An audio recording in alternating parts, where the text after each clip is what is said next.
I have been so looking forward to this. Joining us tonight for the interview is Republican presidential candidate and former governor of Louisiana, Buddy Roemer. He is not one of the 8 candidates expected to be on stage tomorrow night for the NBC News Politico debate, but we are very happy to have him with us on this stage tonight. Governor, I can't tell you how happy I am to have you here. Thank you. Me too. I'm honored to be here. I want to ask you the big obvious question first, and you can tell me if you think it's rude and tell me if you don't want to answer. All right. John Huntsman, nationwide, is polling at 1%, 1%, 1%, 1% when he's lucky. Right. How did he get this blessing as a candidate to be taken seriously as a contender with numbers like that, and you did not get that same blessing? I had the same numbers, slightly better, 1% and 2% over the last 2 weeks. I don't know the answer. My suspicion is it might have to do with money and my approach to it. I could be wrong, Rachel. I've been out of politics for 20 years. I've been a happy man in Louisiana, building a small bank about $1 billion worth. We help jobs get created out in the real world. That's what I do. I'm a jobs guy, not a lawyer, I'm not a politician.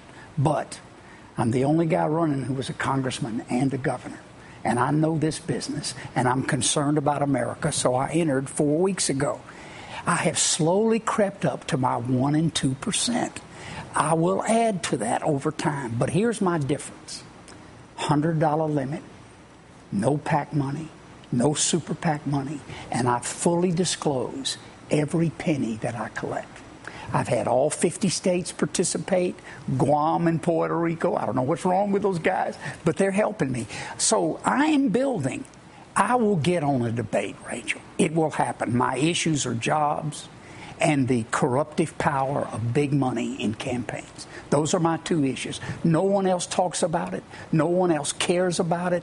I mean, I want a president with passion about jobs. And that's what I expect from Mr. Obama day after tomorrow. That's what I'm looking for. Not a specific plan, but I want passion for jobs. This country's in trouble. I don't see it in the Republican Party. I don't see it in the presidency. I'm concerned. That's why I'm running. After 20 years or so out of politics, why jump back in at the presidential level? Why try to get back into politics without national name recognition, without a national base? It's a good question, and I never really thought of it that way. And maybe the game passed me by. It used to be that I built my political career, and I served in the Constitutional Convention. I wrote a Constitution with the help of others, Congress for 4 terms, and governor, that I would build it slowly over time on the issues. I'm an issues wonk. I like it. I like how to improve the country. I have found since I've come back in the last couple of months, and I've been doing this for about 7 months, exploratory and now running, that the pace has picked up. I like that. I'm getting up to speed in that. But it's so television oriented.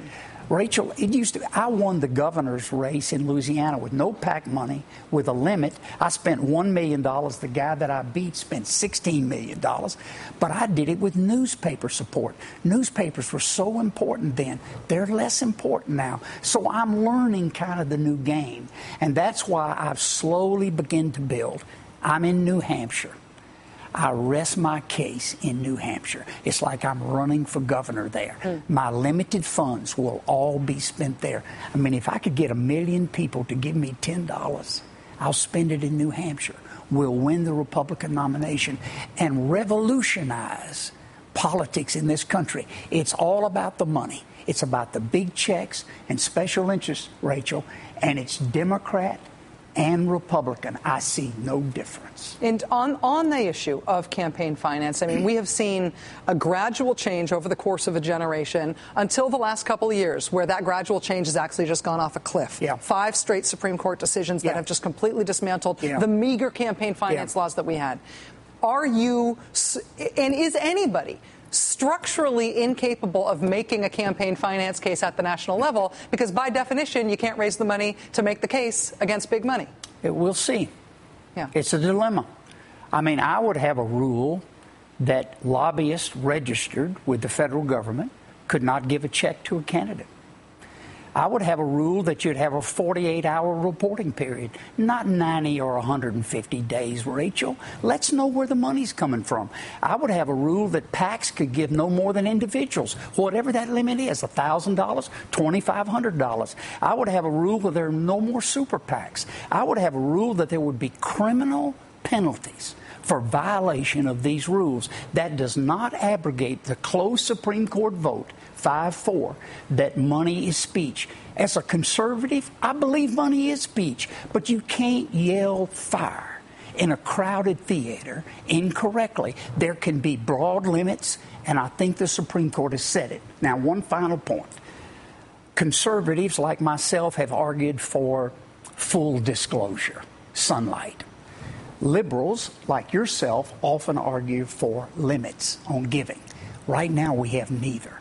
We have the worst of both worlds. We have Mitt Romney taking $1 million check in a super PAC and not disclosing it to anybody until forced to. We have campaign chiefs of staff in Mr. Obama's case and in several other candidates' case who are running these so-called independent PACs. I mean, it is morally wrong in my mind, and it is hurtful to the American politics. Okay, if we have no limits, let's have full disclosure. Now we have neither.